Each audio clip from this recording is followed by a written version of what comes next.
everyone, I am Vinay and welcome to my channel Learn English with Vinay. In today's video, we are going to cover Class 12th English Flamingos Chapter 1, The Last Lesson. So, this chapter is written by Alphonso Daudet. Alphonso Daudet is a French novelist and a short story writer. And why the author gave this chapter The Last Lesson? And irony, see, this is the first chapter and the chapter name is The Last Lesson. Yes. So why the writer gave this name The Last Lesson? Because this story is set up at that time when there was war between France and Prussia.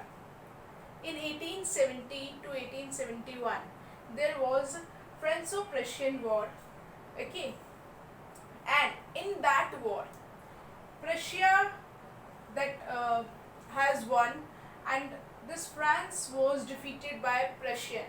And Prussian उस time पे German, Poland and कुछ part of Austria उसमें आता था प्रशिया में. France की 2 district अल्साक and Lauren जो थी अब वो प्रशिया के हैंड में चली गई थी और वहाँ से उनको ये ऑर्डर आया था कि now onwards in the schools of Alsace and Lorraine French language will be taught. Means जो उनकी French language थी वो नहीं पढ़ाई जाएगी. So in this chapter the writer wants to show the feeling and the pain of the villagers, of the people whose rights of studying and speaking their own language has been taken away. And because this is the last day of their language, because from next day onwards the French teacher was about to come and this French language means नहीं पढ़ाई जाने वाली थी, German language पढ़ाई जाने वाली थी. तो आज का जो उसका जो दिन था वो लास्ट दिन था फ्रेंच लैंग्वेज पढ़ाने का. ये स्टोरी जो है एक स्कूल के सेटअप की है जिसमें एम हैमल जो कि प्रोफेसर हैं वो अपना लास्ट लेसन दे रहे हैं फ्रेंच लैंग्वेज का. That is the reason writer has given the name this chapter last lesson. So let's begin the story. In the story there are 2 characters. The first one is Franz जो कि एक young school going boy है and professor name is M Hamel. Story start होती है जब France जो है बहुत जल्दी में होता है, वो लेट हो रहा होता है, उसे स्कूल जाना होता है. And today there is a test of participle in his school. आज स्कूल में उसके participle टॉपिक का टेस्ट है और उसे participle का P भी नहीं आता था. So when he was going to school, he was in hurry, बहुत जल्दी में था, तो वो एकदम से ध्यान देता है the day was very bright and birds were chirping, soldiers were drilling outside in the fields.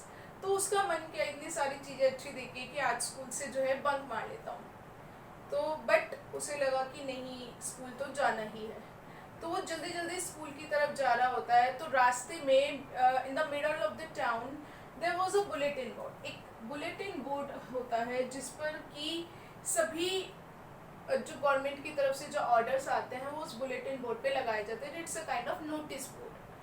तो जब फ्रांस जा रहा होता है तो वो देखता है मार्केट के बीच में, मतलब बुलेटिन बोर्ड के वहाँ बहुत सारे लोग खड़े हैं.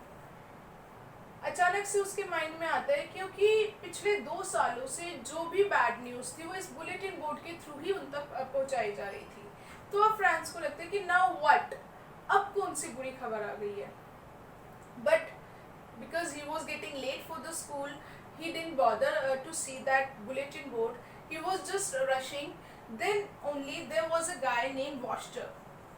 तो वहाँ पे जो वॉस्टर है वो उसको आवाज़ लगा के कहता है, hey friends, Don't be so in hurry. You have plenty of time to reach school. तुम्हारे पास बहुत टाइम है स्कूल पहुंचने का.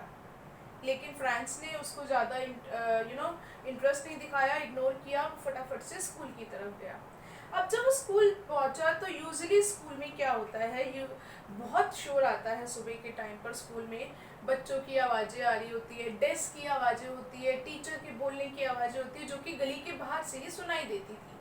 बट आज जब फ्रांस स्कूल आ रहा था तो उसे कोई आवाज़ सुनाई नहीं दी, बहुत ही मतलब अनयूजुअल सा उसे लग रहा था, इतना ज़्यादा साइलेंस देख के। देन इतना साइलेंस देख के उसे इतना अनयूजुअल सा लग रहा था, तो उसे लगा कि ये तो बिल्कुल संडे मॉर्निंग जैसा लग रहा है, जैसे संडे में यहाँ पर बहुत साइलेंट होता है वैसे ही आज का मतलब लग रहा था, क्योंकि वहाँ पर कोई शोर शराबा नहीं था।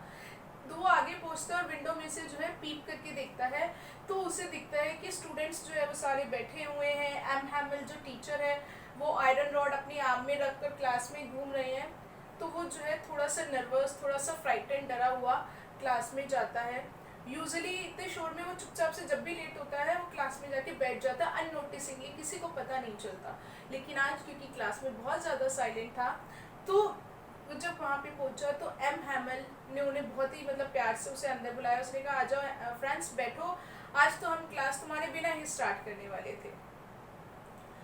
जब फ्रांस फिर अंदर आके बैठता है और जब वो अंदर आता है तो वो नोटिस करता है कि एम हैमिल जो है बहुत ही अच्छे से ड्रेस्ड अप हैं। उन्होंने ग्रीन कलर का कोट पहना हुआ है, ब्लैक शर्ट पहनी हुई है, ब्लैक कलर की सिल्क एम्ब्रॉयडरी वाली हैट पहनी हुई है। इस तरह का ड्रेसअप यूजुअली वो तब किया करते थे जब उनके स्कूल में या तो कोई इंस्पेक्शन होती थी या फिर प्राइज डिस्ट्रीब्यूशन डे होता था।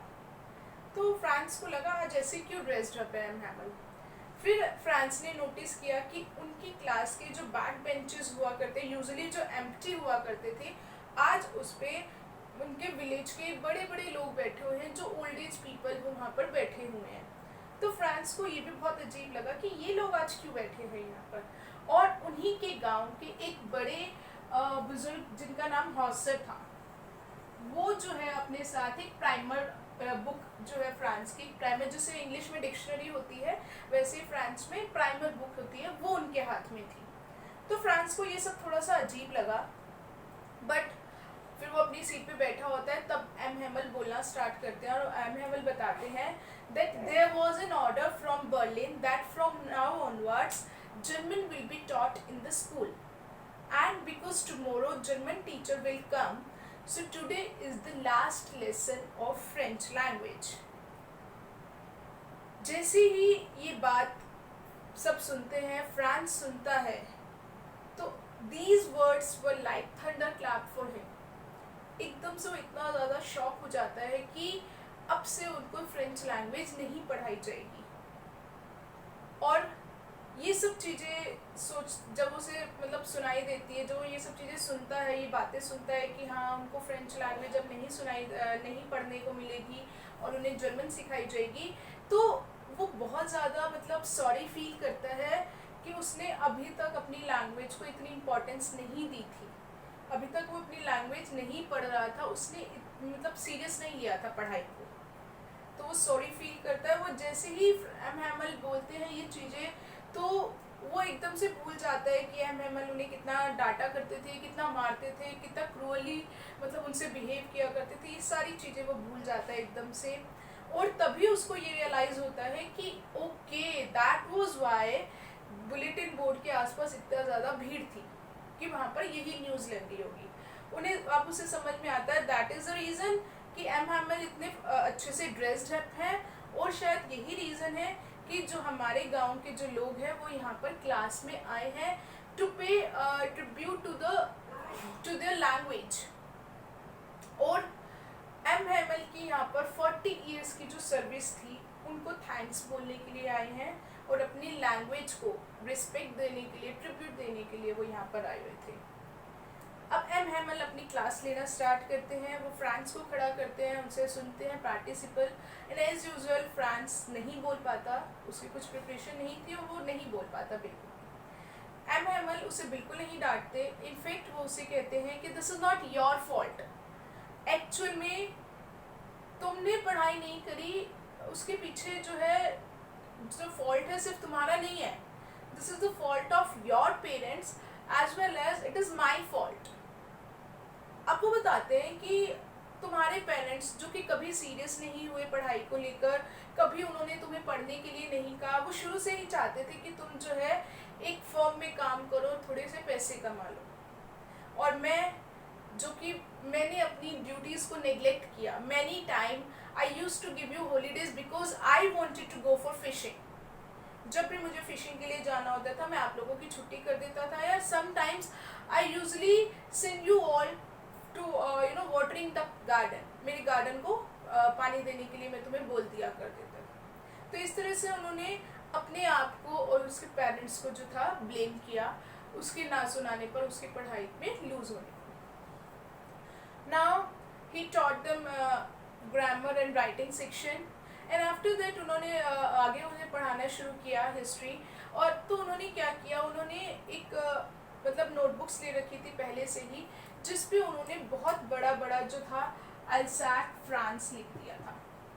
अल्सैक पूरे नोट मतलब, और उन्होंने वो नोटबुक जो थी पूरी क्लास में डिस्ट्रीब्यूट कर दी थी, और हर एक डेस्क पर अल्सैक फ्रांस की वो नोटबुक रखी हुई थी, जो कि ऐसे लग रहे थे जैसे कि हर एक डेस्क पे जो है छोटे छोटे से फ्लैग लग रहे हैं फ्रांस के। तो वहाँ पर मतलब राइटर ने एक पेट्रियोटिक फीलिंग शो कराई है, दिखाया है लोगों को उस समय कितना ज़्यादा पेट्रियोटिक फीलिंग आ रही थी। अब आफ्टर दैट एम हैमल जो है वो बताते हैं कि you should have to stick with your language. वो बताते हैं French language is the most beautiful language of the world, this is the most logical most clear language. और फिर वो बताते हैं कि जो language, this language is the key of the prison. अब देखिए वो लोग जो है प्रशिया ने उनके डिस्ट्रिक्ट को अपने उसमें कर लिया था, रूल कर रहे थे वहाँ पर वो लोग, तो एक तरह से उनसे उनके राइट्स छीन लिए गए थे, because now onwards they were not free to speak their language, they were not free to study their language. तो वो कह रही थी कि एक तरह से आप प्रिजन में हैं, एक तरह से आप कैदी बन गए हो। और उस टाइम पे वो कहते हैं कि तुम लोगों को अपनी लैंग्वेज से ही स्टिक रहना है, you should stick with your language, you should try to speak your own language. अगर तुम अपनी लैंग्वेज पे स्टिक रहोगे, अपनी लैंग्वेज बोलोगे, then your language would be the key to your prison. जो तुम्हारी लैंग्वेज है वो इस प्रिजन से बाहर निकलने की एक चाबी बन जाएगी। ऑब्वियस सी बात है, अगर वो लोग अपनी लैंग्वेज बोलते रहेंगे तो एक तरह से उनमें कॉन्फिडेंस बना रहेगा, यूनिटी बनी रहेगी वहाँ के लोगों में, दे कैन ईजिली कम्युनिकेट, तो बहुत सारी चीज़ें वो कर सकते हैं अगर वो अपनी लैंग्वेज बोलते रहे तो। अब इसके बाद जो एम हैमिल जो है वो आगे जो है स्टूडेंट्स को बोलते हैं, पूरी क्लास को बोलते हैं कि वो जो है हिस्ट्री के चैप्टर को रिसाइट करें। तो जब वो बोलते हैं तो फ्रांस जो है वो एकदम से नोटिस करते थे pigeons were cooing on the ceiling, जो क्लास की जो छत थी वहाँ पर पिजन्स जो थे वो क्विंग कर रहे थे। फ्रांस सोचता है कि क्या जर्मन के लोग इन पिजन से भी जर्मन में क्विंग करवा पाएंगे। मतलब उस टाइम पे वो लिबर्टी की फीलिंग शो कर रहे हैं राइटर यहाँ पर कि मतलब birds were free to use their own language, जो पीपल जो है उनको एकदम से आप कैदी बना के फोर्स कर सकते हो। तो एक लिबर्टी वाली फीलिंग यहाँ पे शो करी है राइटर ने। आफ्टर दैट पूरी क्लास जो है एक साथ बोलना शुरू करती है, चैप्टर रिसाइट करती है, और एम हैमिल जो है वो एक चेयर पे मोशनलेस से बैठे होते हैं, सारी चीज़ों को जो है देख रहे होते हैं, वहाँ के डेस्क, रूम, चेयर, सब चीज़ों को वो देख रहे होते हैं और बहुत ही सैड होते हैं। अचानक से मतलब उनके जो ऊपर रूम है, क्लास के ऊपर जो रूम है, वहाँ पर उनकी एम हैमिल की जो सिस्टर है वो पैकिंग कर रही होती है, क्योंकि नेक्स्ट डे उन्हें कंट्री लीव करनी होती है। तो वो जो सामान खिसकाने की आवाज़ें आती हैं ऊपर से। अब इसी बीच जो है चर्च की घंटी बजती है, 12 बज जाते हैं, क्लास डिस्पर्सल का टाइम हो जाता है।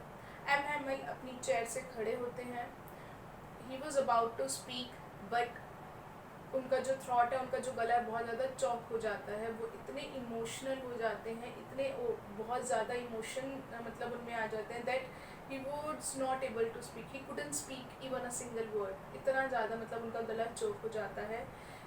He just move towards the board and बहुत ही बड़े बड़े अक्षरों में वो बोर्ड पर लिखते हैं vive la France. Vive la France means long live France. और वो ये ऐसा लिखते हैं और वो जो है दीवार पर अपना जो सिर है ऐसे टेक लेते हैं, टिकाकर, और वो पूरी क्लास को जो जस्ट गेस्चर करते हैं, इशारा करते हैं जाने के लिए that the school is over. So this was your chapter, the last lesson. I hope you all must have understood. In this chapter, the writer is trying to show, the we can say the consequences of the war.